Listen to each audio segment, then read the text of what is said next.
په هیواد کې روانې خپلمنځي جګړې د ګاونډیو لاسوهنې ته زمینه برابره کړې. په هیواد کې پرلپسو جګړو د افغانانو د وژلو او ټپي کېدا ترڅنګ مهاجرت او بیکوري ته هم خلک اړ کړل، ان تر دې چې د ځینو کورنیو غړي ژوندي ورک دي. د مرګ او ژوند درک نه دی معلوم، حل لار نشته او افغانان په یوه بله جګړه کې ښکیل دي. د پکتیکا اوسیدونکي خیال محمد ویل چې په هیواد کې د شوروي اتحاد استعمار نه یوازې دا چې زرګونه افغانان وژل، ژوبل یې کړل او په میلیونونو افغانان نورو هیوادونو ته مهاجرت ته اړ شول، بلکې د دې هیواد ډیری جوړ نهادونه له منځه لاړل.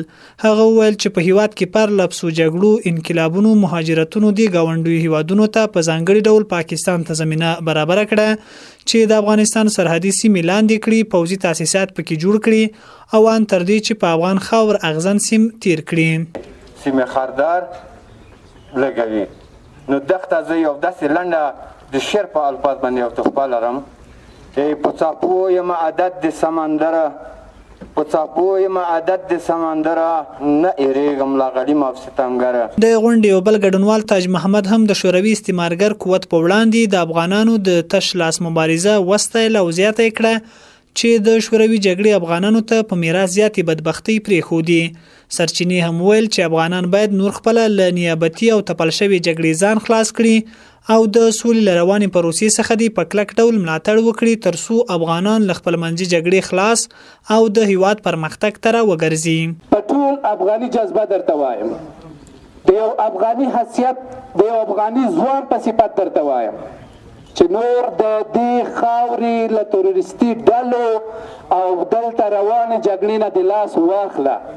قومي مخور او جهادي شخصیت حاجي وزیر محمد فعال شاه محمد آریان هم د ګاونډي هیواد پاکستان لاسوهنې وغندلې او زیاته کړه چې په دې هیواد کې په پرلپسي ډول د افغانانو له ذوب او خپل منځي جګړو څخه په استفادې پاکستان د افغانستان په کورنیو چارو کې لاسوهنه کړي. هغه له ملګرو ملتونو بشري حقوقو څخه وغوښتل چې نور د افغانانو په جګړه کې خپل ګټې نه لټوي او حل لار دی ورته پیدا کړي.